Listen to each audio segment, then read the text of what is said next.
அவங்க கும்பிடுற இயேசு கிறிஸ்து தான் மெய்யான தெய்வம் பாடி இருக்கிறத அவர்கள் அறிக்கையிடுறான். ஹல்லேலூயா. அறிக்கையிட்ட உடனே அவனும் சொந்த ரட்சகராக ஏற்றுக்கொள்கிறான் இயேசுவா. அதுவும் இல்லாம அங்க இருக்கிற நாகா பழங்குடியின எல்லா மக்களும் இருக்காங்கல்ல, நாங்க ஊர் தலைவரே இயேசுவை ஏற்றுக்கொண்டாரு, நாங்க என்ன நாங்களும் இயேசுவை ஏற்றுக்கொள்கிறோம்னு சொல்லி தாங்கள் எல்லாரும் 2 கரங்களை மேலே உயர்த்தி தேவனை சொந்த ரட்சகராக ஏற்றுக்கொண்டார்கள். ஹல்லேலூயா. அந்த நாகா பழங்குடியினர் இப்ப இருக்கிற நாகாலாந்துன்னு சொல்றோம்ல இந்திய தேசத்துல, நாகாலாந்து என்கிற மாநிலம், அந்த நாகாலாந்து என்கிற மாநிலம் உருவான வரலாறு இதுதான். ஹல்லேலூயா. இப்ப நாகாலாந்து இருக்கிற அந்த நாகாலாந்துல இருக்கிற மக்கள் தான் நாகா பழங்குடியினர். அப்ப இருந்த நாகா பழங்குடியினர் இப்ப இருக்கிற நாகாலாந்து மக்கள். ஹல்லேலூயா. ஹல்லேலூயா. இப்ப நாகாலாந்துல நீங்க எண்ணிக்கை எடுத்து பார்த்தோம்னா அங்க இருக்கிற கிறிஸ்தவர்கள் தான் அதிகமா. ஹல்லேலூயா. 90% மேல கிறிஸ்தவங்க. அங்க ஆளுநர் முதலமைச்சரே கிறிஸ்தவர். ஹல்லேலூயா. அந்த ஒரு குடும்ப ரத்த சாட்சியா மறித்ததுனால இப்ப நாகாலாந்து என்கிற ஒரு மாநிலம் உருவாக்கப்பட்டிருக்கிறது. ஹல்லேலூயா. ஹல்லேலூயா. ஆமென். அதே போலதான் இந்த எலியாவுடைய காலத்திலேயும் நடந்தான். ஹல்லேலூயா. நம்ம இந்த சத்தியத்துக்குள்ள வருவோம். எலியா காலத்துல என்ன நடந்தது? இயேசுபேல் என்கிற தீர்க்கதரிசி எலியா அந்த தேவன் ஆராதிக்கிற எல்லா தீர்க்கதரிசியும் வெட்டி போட்டாராம். ஹல்லேலூயா. ஒண்ணு பாகாவை கும்பிடு, இல்லைன்னா அவங்க வெட்டி போட்டோம்னு சொல்லி எல்லாருமே வெட்டி போட்டு கொண்டுட்டாங்க. அதுல தப்பி ஒருத்தவன் தான் யாரு? எலியா. ஹல்லேலூயா. மூன்றாவது என்ன செய்ய மாட்டாரு? வானத்திலிருந்து அக்னியே இறக்கினார். ஹல்லேலூயா. அக்னியை இறக்கினாரு. இறக்கின உடனே அப்ப ஜனங்கள் எல்லாரும் என்ன பண்ணாங்க? ஒரு எழுப்புதல் நடத்தல் உண்டானது. ஜனங்கள் எல்லாருமே தேவனை ஆராதித்தாங்க, தேவனை மகிமைப்படுத்தினாங்க. ஹல்லேலூயா. இப்ப அந்த கர்மேல் பர்வதத்துல தான் எலியா நின்று கொண்டிருக்கிறாரு. அடுத்த ஒரு அற்புதம் செய்கிறாரு. அடுத்த ஜெபம். ஹல்லேலூயா. ஒவ்வொரு ஜெபமும் அவர் செய்யும் போது ஒவ்வொரு அற்புதம் அந்த இடத்துல நடந்தது. ஹல்லேலூயா. அதாவது இயற்கை மாற்றக்கூடிய ஜெபம். அந்த இடத்துல இயற்கை மாறுகிறது. ஆமென். உயிர்த்து எழுப்புகிற வல்லமை கொண்ட ஜெபம். அந்த இடத்துல உயிரோடு எழும்பினான். ஹல்லேலூயா. வானத்திலிருந்து அக்னியை இறங்கின ஜெபம். அவன் ஜெபம் பண்ணவன அக்னி இறங்கினது. ஹல்லேலூயா. 4வது ஜெபம் வானத்திலிருந்து மழையை தந்த ஜெபம். ஹல்லேலூயா. 4வது ஜெபம் என்னது? வானத்திலிருந்து மழையை தந்த ஜெபம். 3 வருடங்களுக்கு அப்புறம், 3 வருடம் 6 மாதங்களுக்கு அப்புறம் எவன் வானத்தை அடைத்தானோ அவனை திரும்ப வானத்தை திறந்து மழையை பெய்ய வைக்கிறான். ஹல்லேலூயா. 1 ராஜாக்கள் 17வது அதிகாரம் 42வது வசனத்தை பார்ப்போமா? ஆகாப் போஜனபானம் பண்ண போனான்.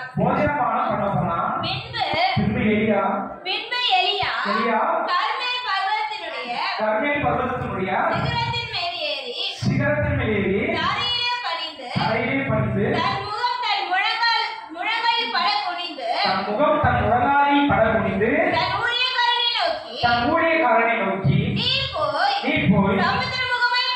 சமுத்திர முகமாய் பார். அவன் போய் பார்த்து ஒன்றுமில்லை என்றான். நீ இன்னும் 7 தரம் போய் பார் என்றான். 7ஆம் தரம் இவன் இதோ சமுத்திரத்திலிருந்து ஒரு மனுஷனுடைய உள்ளங்கை அத்தனை சிறிய மேகம் எழுப்புகிறது என்றான். அப்பொழுது அவன் நீ போய் ஆகாவை நோக்கி மழை உம்மை தடை செய்யாதபடிக்கு ரதத்தை பூட்டி போய்விடும் என்று சொல் என்றான். அதற்குள்ளாக வான மேகங்களினாலும் காற்றினாலும் கருத்து பெருமழை உண்டாயிற்று. ஆகாப் ரதத்தில் ஏறி எஸ்ரேலுக்கு போனான். ஹல்லேலூயா. ஹல்லேலூயா. 4வது ஜெபம் என்னது? வானத்திலிருந்து மழையை தந்த ஜெபம். இப்போ அவர் வானத்திலிருந்து அக்கினியை இறங்கினாரு. ஜனங்கள் எல்லாருமே தேவனை விசுவாசித்தாங்க. விசுவாசத்துக்கு அப்புறம் திரும்ப எல்லாம் கர்மேல் பர்வதத்துல தான் இருக்கிறாங்க. அதுக்கப்புறம் என்ன திரும்ப நடந்தது? அந்த அக்கினி இறங்கினதுக்கு அப்புறம் 450 தீர்க்கதரிசிகள் இருந்தாங்கல்ல, அந்த 450 தீர்க்கதரிசிகளையும் எலியா பிடிச்சு பட்டயத்தினால கொண்டு போட்டாங்க. ஹல்லேலூயா. நீங்களே இருக்கிற இடத்துல இருக்கீங்க, ஒரு கனவு ஆராய்ச்சிக்க உங்க கனவுல உங்களால இறக்கவும் முடியல. நான் அக்கினியை வச்சு இறக்கிட்டேன், நான் ஆராதிக்கிற தேவன் தான் உண்மையில தேவன் சொல்லிட்டு அந்த பாகால் தீர்க்கதரிசி 450 பேரும் பட்டயத்தினால கொண்டு போட்டாங்க. ஹல்லேலூயா. அதையும் ஆகாபு பார்த்துட்டு தான் இருக்கான். தேசத்தின் ராஜா பார்த்துட்டு இருக்கான். இருந்தாலும் அவன் எலியா மேல கை போடவில்லை. ஹல்லேலூயா. ஏன்னா எலியாவிடம் கர்த்தருடைய ஆவியானவர் இருந்தார். ஹல்லேலூயா. அந்த பயம் ஆகாபுக்குள்ள இருந்ததுனால அவனால ஒண்ணுமே செய்ய முடியும். ஹல்லேலூயா.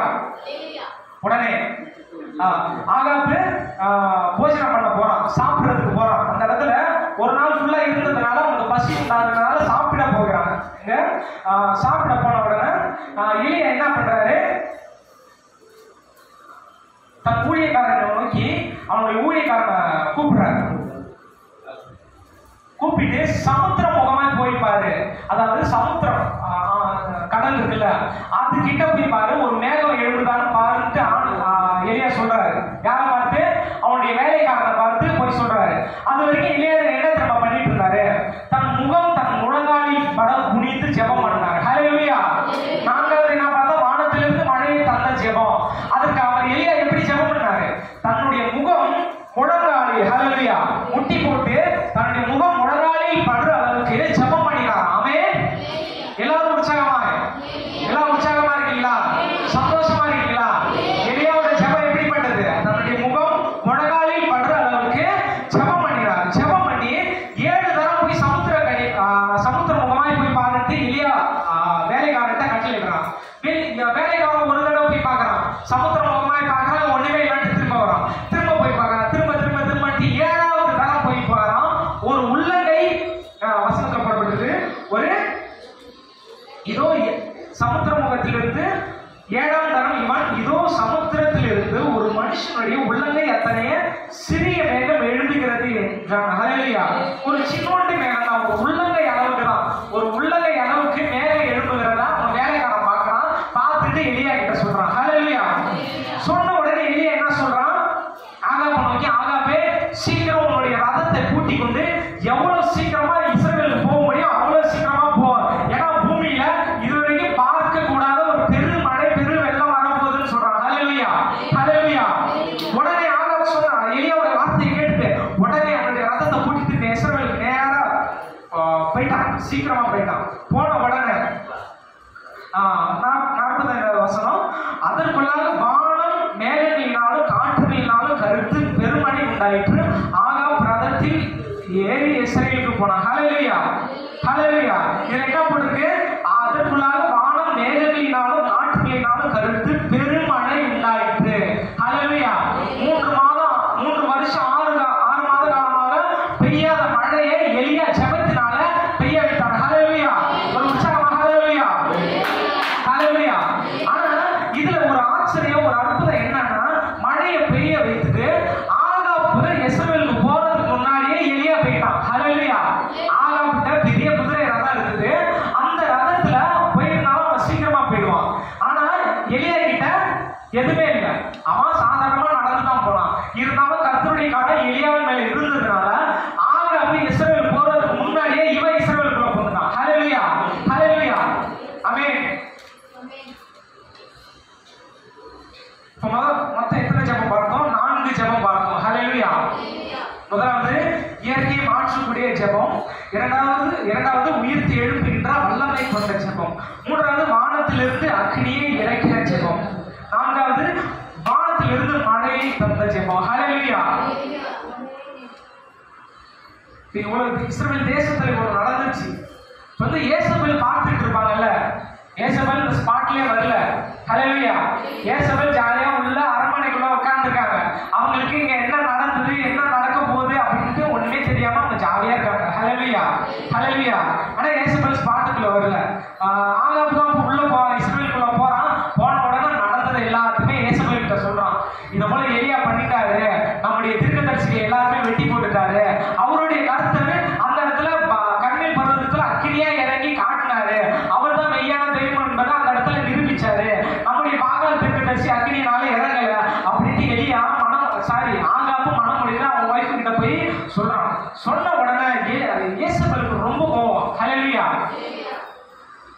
அடுத்து எலியா 19வது அதிகாரத்தை எடுத்து பார்ப்போம்.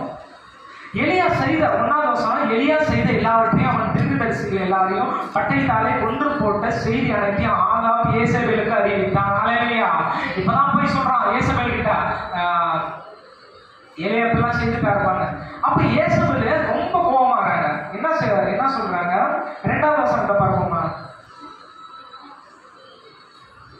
1 ராஜாக்கள் 19 2வது படிப்போம். அப்பொழுது யேசபேல் எலியாவின் இடத்தில் ஆள் அனுப்பி அவர்களில் ஒவ்வொருவருடைய பிராணனுக்கு செய்யப்பட்டது போல நான் நாளை இந்நேரத்திலே உன் பிராணனுக்கு செய்யாதே போனால் தேவர்கள் அதற்கு சரியாகவும் அதற்கு அதிகமாகவும் எனக்கு செய்ய கடவுள் என்று சொல்ல சொன்னார். ஹல்லேலூயா, ஹல்லேலூயா. இதை கேட்ட யேசபேல் ஆனவள் என்ன செய்தாள் தெரியுமா? உடனே அவளுடைய ஆட்களை அனுப்பி எலியாகிட்ட சொல்றாங்க, என்னுடைய தீர்க்கதரிசியை பட்டயத்தினாலே கொன்று போட்டிய நாளைக்கு இதே நேரத்துல சொல்றாங்க, நாளைக்கு இதே நேரத்துல உன்னுடைய பிராணனை நான் எடுப்பேன். அப்படி நான் பிராணனை எடுக்க முடியும் என்றால் என் தேவர்கள் அதற்கு சரியாகவும் அதற்கு அதிகமாகவும் எனக்கு செய்ய கடவுள் என்று சத்தியம் சொல்றான். ஹல்லேலூயா. எலியாவை அழிக்க வேண்டும் என்று இயேசபேல் சத்தியம் சொல்லுகிறார். ஹல்லேலூயா. இப்ப அவனுடைய வேலைக்காரங்க எல்லாருமே எலியா கிட்ட போய் சொல்றாங்க. சொன்ன உடனே 3வது வசனத்தை பார்ப்போம். அது அவனுக்கு தெரிந்த போது எழுந்து தன் பிராணனை காக்க யூதாவை சேர்ந்த பெயர்சபாவுக்கு புறப்பட்டு போய் தன் வேலைக்காரனை இங்கே நிறுத்தி விட்டான். அவன் வனாந்தரத்தில் ஒரு நாள் பிரயாணம் போய் ஒரு சூறை செடியின் கீழ் உட்கார்ந்து தான் சாக வேண்டும் என்று கோரி, போதும் கர்த்தாவே, என் ஆத்மாவை எடுத்துக்கொள்ளும், நான் என் பிதாக்களை பார்க்கணும், நல்லவன் அல்ல என்று சொல்லி. ஹல்லேலூயா. இதெல்லாம் இவ்வளவு எலியாக்குள்ள இவ்வளவு ஒரு அபிஷேகம் இருந்தோம், இவ்வளவு வைராக்கியம் இருந்தோம், இவ்வளவு வல்லமை இருந்தோம். ஒரு இயேசபேலை பார்த்து அவன் பயந்து நடுங்கி எங்க போகிறான்? வனாந்தரத்துக்கு போகிறான். ஹல்லேலூயா. ஏன்னா இயேசபேல் என்ன சொன்னான்? நாளைக்கு இதே நேரத்துல உயிரை எடுப்பான்னு சொல்றான். ஹல்லேலூயா. சொன்ன உடனே எலியாக்குள்ள ஒரு பயம், ஒரு நடுக்கம், ஒரு திகில் பிடித்ததுனால உடனே அவனுடைய வேலைக்காரனை எடுத்து போயிட்டு அவனை வந்து பேர்சபா அதாவது பாதியிலே நிறுத்தி வைத்து விட்டு ஒரு இங்க போறான், இங்க வனாந்தரத்துக்கு போகிறான். ஹல்லேலூயா. எல்லாம் உற்சாகமா இருக்கீங்களா? உற்சாகமா இருக்கிறவங்களா? ஹல்லேலூயா. ஆமென். நம் தேவன் நல்லவர். ஹல்லேலூயா. இப்ப வனாந்தரத்துக்கு போன உடனே ஒரு சூறை செடியின் கீழே உட்கார்ந்து படுத்துக்கிறான். ஹல்லேலூயா, ஹல்லேலூயா. படுத்து அவன் என்ன சொல்றான்? லாஸ்ட் ஜெபம், 5வது ஜெபத்தை கடல்ல தான் ஏறெடுக்கிறான். ஹல்லேலூயா, ஹல்லேலூயா. 5வது ஜெபம் என்னன்னா, உயிரை எடுத்துக்கொள்ளும் தேவனே என்ற ஜெபம். ஹல்லேலூயா. என்ன ஜெபம்? உயிரை எடுத்துக்கொள்ளும். ஏன்னா வந்து இயேசுபேலுக்கு பயந்து அவன் என்ன சொல்றான்? போதும் கர்த்தாவே, என் ஆத்துமாவை எடுத்துக்கொள்ளும், நான் என் பிதாக்களை பார்க்கலும் நல்லவன் அல்ல என்று சொல்றான். ஹல்லேலூயா. ஆண்டவரே, என் மூலமா இவ்வளவு செய்திருக்கீங்களே, இவ்வளவு அற்புதங்களை செய்தீங்களே, இஸ்ரவேல் தேசத்தை உம்மண்டைக்கு திருப்ப வைத்தீங்க, இதுவரைக்கும் போதும்பா, இதுவரைக்கும் நான் செய்தது போதும் ஆண்டவரே, என்னுடைய உயிரை நீங்க எடுத்துக்கொள்ளுங்கப்பான்ட்டு ஏசப்பா கிட்ட தேவனிடம் கோரிக்கை வைக்கிறான். ஹல்லேலூயா, ஹல்லேலூயா. தேவனிடம் ஜெபிக்கிறான். என்ன ஜெபிக்கிறான்? உயிரை எடுத்துக்கொள்ளும், என்னுடைய உயிரை எடுத்துக்கொள்ளும். ஹல்லேலூயா. ஆனா ஆண்டவர் உயிரை எடுத்தாரா? ஹல்லேலூயா, ஹல்லேலூயா. ஆண்டவர் உயிரை எடுக்கல. ஏன்னா வந்து எலியா மூலமாக இன்னும் செய்ய வேண்டிய காரியங்கள் பல இருக்கிறது. அதனால தேவன் உயிரை எடுக்கவில்லை. ஹல்லேலூயா. அந்த நேரத்தில் ஒரு அற்புதம் நடக்குது. என்னன்னா பார்ப்போமா? சரி, என்ன பார்ப்போம். ஒரு சூரியன் செடியின் கீழே படுத்துக்கொண்டு நித்திரை பண்ணினான். அப்பொழுது ஒரு தூதன் அவனை தட்டி எழுப்பி, எழுந்திருந்து போஜனம் பண்ணு என்றான். அவன் விழித்து பார்க்கிற போது இதோ ஒரு தண்ணீரில் சுடப்பட்ட அடையும் ஒரு பாத்திரத்தில் தண்ணீரும் அவன் தலைமாட்டில் இருந்தது. அப்பொழுது அவன் குடித்து திரும்பவும் படுத்துக் கொண்டான். ஹல்லேலூயா, ஹல்லேலூயா. அவன் சொல்றான், போதும் கர்த்தாவே, என்னுடைய உயிரை எடுத்துக்கொள்ளும் சொல்லிட்டு படுக்கிறான்.